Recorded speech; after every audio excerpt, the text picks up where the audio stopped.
Assalamualaikum warahmatullahi wabarakatuh. Alhamdulillah, syukurillah kita bisa berjumpa kembali Sobat Axel dan tentunya di Obligasi obrolan lintas generasi. Lintas generasi. Karena berkembangnya zaman, memang kita ketahui dakwah itu bukan baru, namun Obligasi, obrolan lintas generasi. Dan seperti Sobat Axel ketahui bahwa Obligasi ini kan merupakan program mini talk show sebagai sarana penyampaian informasi produk, layanan maupun ragam aktivitas Bank Kalsel serta mengulas tentang tokoh inspiratif maupun isu-isu global dalam kacamata lintas generasi kepada masyarakat.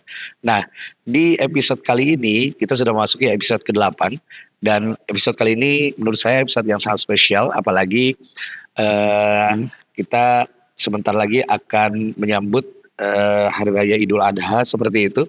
Dan obrolan kita kali ini juga sangat spesial karena di samping saya sudah hadir yaitu yang kami muliakan Ustadz Helmi Kashful Anwar. Boleh berikan tepuk tangan yang meriah.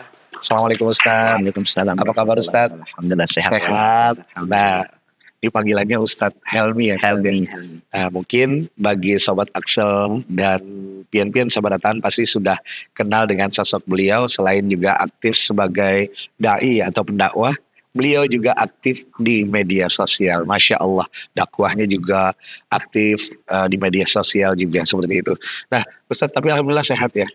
Alhamdulillah sehat. Jadi di sela-sela kesibukannya beliau alhamdulillah bisa meluangkan waktu bersama Obligasi kita hari ini. Tepuk tangan sekali lagi. Ya, Ustadz, kita langsung aja nih. Ustadz ini kan selain aktif di tempat-tempat yang seperti biasa untuk berdakwah, Ustadz juga aktif berdakwah di media sosial. Ustadz, kenapa Ustadz?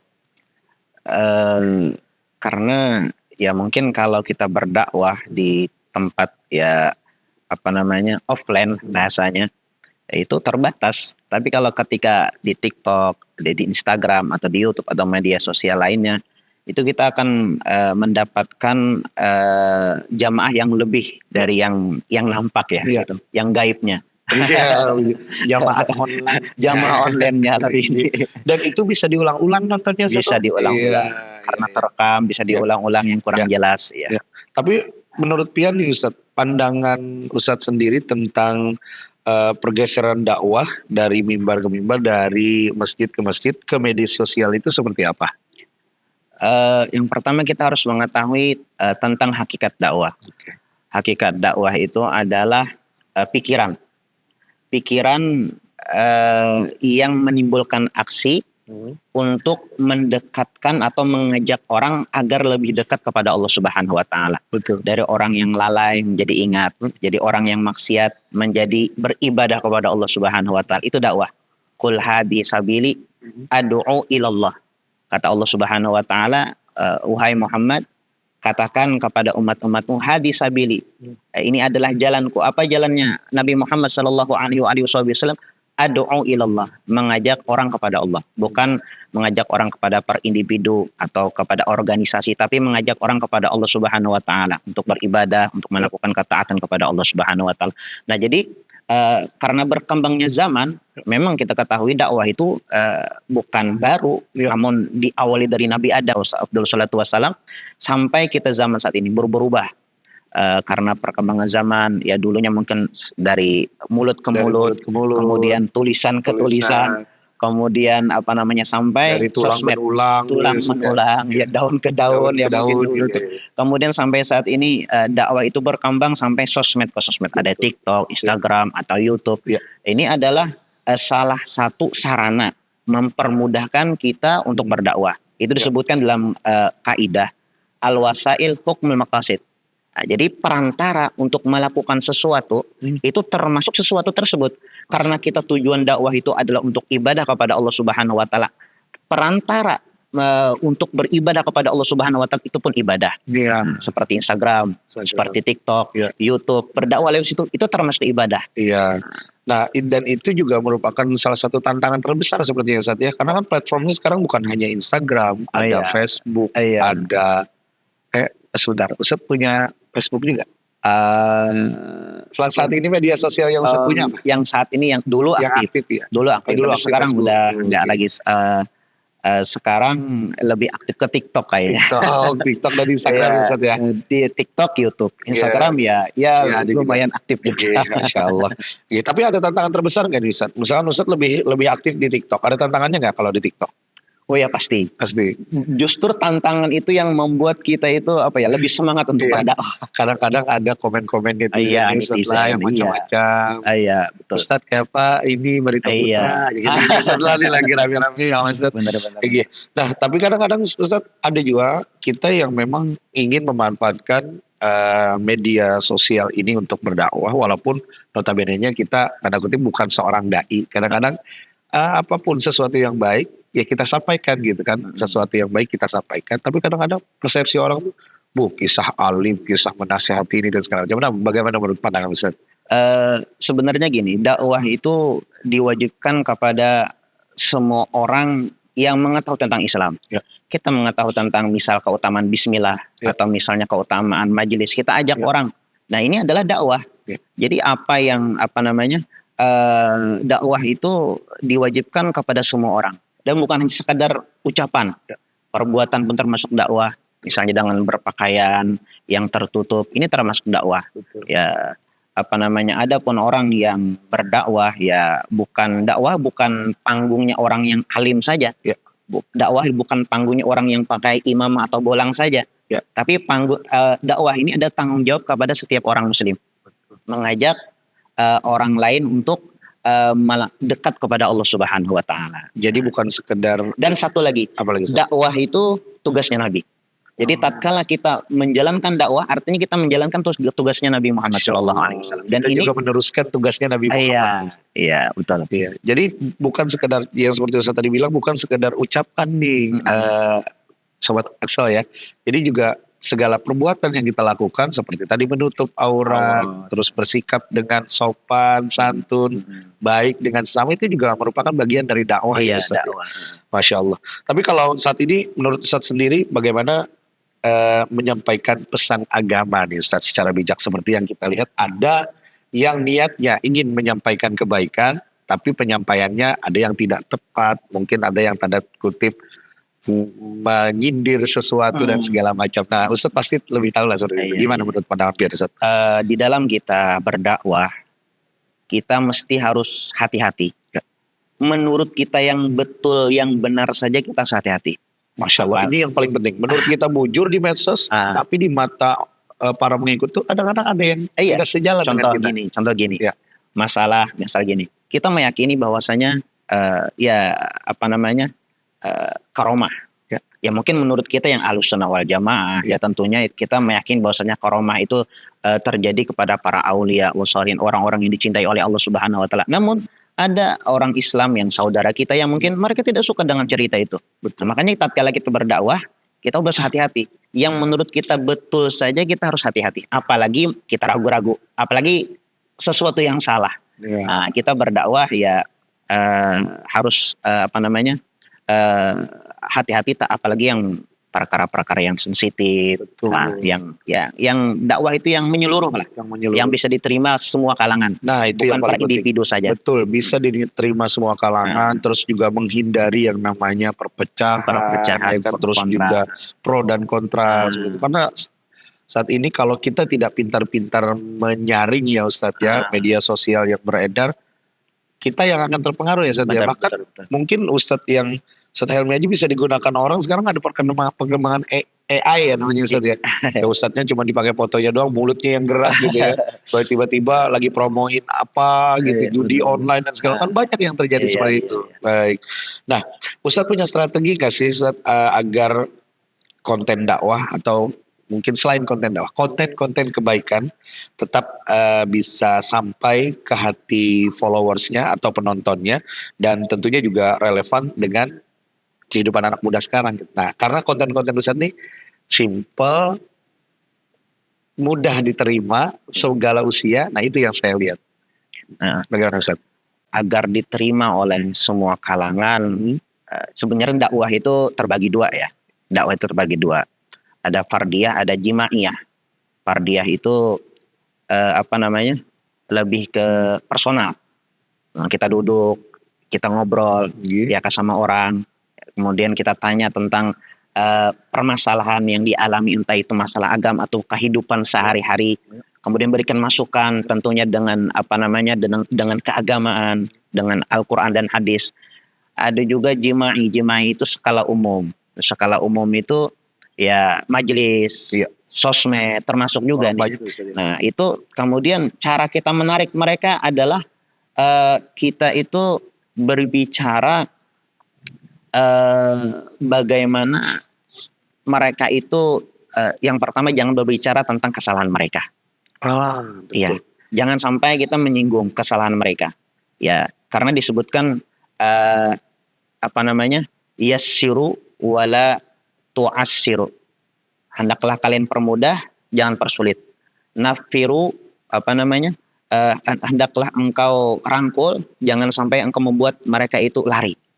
Artinya, iya, jangan sampai ini adalah orang yang jahat nih, misalnya para pemabuk, misalnya para pemabuk hadir di tempat kita berdakwah atau misalnya, lalu kita ngomong masalah itu yang mereka akan ya, kalaupun misal kita membahas tentang itu, maka cari bahasa yang halus. Betul. Cari bahasa yang halus, yang sekira mereka itu tidak merasa terasingkan, merasa terhinakan. Wah, aku nih bakal masuk. Oh jangan.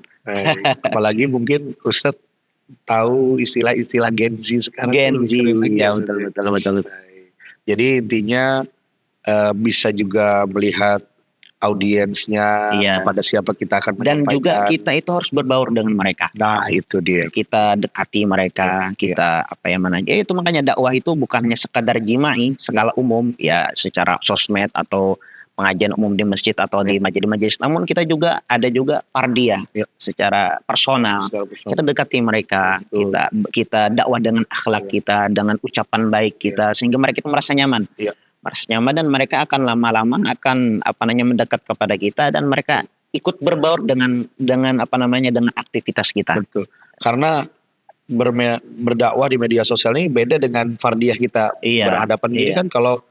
Kalau secara personal pun mungkin boleh-boleh saja, tapi tetap jangan terlalu kasar gitu ya. Iya, betul. Kalau media sosial ini kan ibarat, kalau kita tidak bisa menyaring, kayak seperti mata pisau itu yang nggak tahu arahnya. Iya, betul. Jadi kalau kita salah menyampaikan, mungkin dia akan memiliki perasaan ketersinggungan di situ. Benar. Oke. Nah, Ustadz,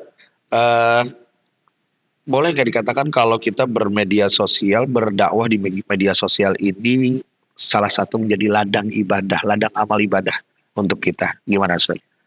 Oh iya. Ya karena itu tadi ada kaidah disebutkan al-wasail hukmul maqasid. Karena dakwah, tujuan daripada dakwah itu adalah untuk mendekatkan diri kepada Allah Subhanahu wa taala, dan tentunya kita ketahui bahwasanya dakwah ini adalah tugasnya Nabi. Bahkan disebutkan oleh Al-Habib Ali bin Muhammad bin Husain Al-Habsyi, tidak ada ibadah yang paling disukai oleh Nabi Muhammad SAW melebihi daripada dakwah. Betul. Karena dakwah itu tugasnya Nabi Muhammad SAW. Nah, karena media sosial, sosmed, entah itu Instagram atau TikTok atau Facebook ataupun YouTube, itu adalah sarana untuk mendekatkan orang kepada Allah Subhanahu wa taala, maka pun itu termasuk ibadah. Al-wasail hukmul maqasid, sarana perantara itu menjadi hukum apa yang dituju. Nah, karena yang dituju adalah mendapatkan ridho dari Allah Subhanahu wa taala, maka sarana itu pun termasuk ibadah. Artinya kita bersosmed termasuk ibadah, asal digunakan dengan hal yang baik, dengan hal yang positif. Hal yang positif. Ustadz, saya mau ulun bertakun lagi nih, Ustadz. Kadang-kadang kan kita mungkin belajar untuk menggunakan media sosial dengan baik. Salah satunya dengan berdakwah, dengan menyampaikan yang baik-baik. Tapi terkadang ada hal-hal yang membuat kita ragu bahwa takut salah, takut dipandang orang, siapa sih ini yang bicara, siapa sih yang ngomong. Kan bahkan kalau koreksi saya kalau salah, akan ada yang mengatakan unsur makola ya seperti ini. Unsur makola. Kadang-kadang siapa sih anak ini? Malas skip aja dan sebagainya. Padahal yang dia sampaikan adalah kebaikan walaupun itu kecil. Nah, bagaimana menanggapinya? Siapa tahu dia memberi motivasi bagi Gen Z ini. Kadang-kadang ada nih bahkan konten horor juga ya teman-temannya, ada loh, ada anak muda ya Ustaz. Ustaz pernah lihat ya, dan anak-anak muda tuh sekarang pinter ngeles dan pinter memanfaatkan media sosial gitu. Makanya tadi poinnya adalah bagaimana caranya dia menggunakan media sosial itu dengan baik. Bagaimana Ustaz? Ada sebuah ungkapan, khudil hikmah walau min famil kalab. Nah, Ambillah hikmah atau nasihat, sesuatu yang dapat memotivasi kita, khususnya masalah agama, untuk mendekatkan diri kepada Allah Subhanahu wa Ta'ala, sekalipun itu keluar daripada mulutnya anjing.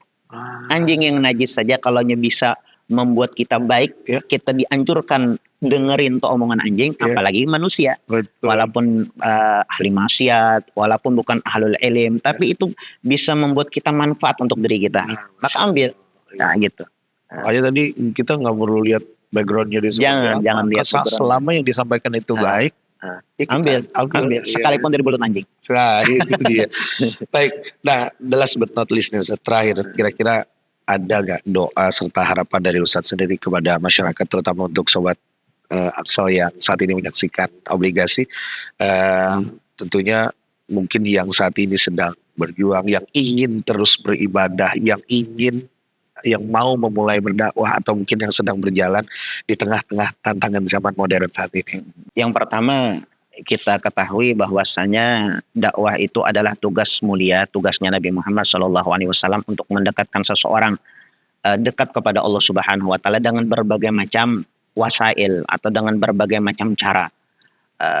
Tentunya Nabi Muhammad SAW saja tatkala mengajak orang untuk melakukan kebaikan, ibadah kepada Allah Subhanahu wa Ta'ala, macam-macam godaannya.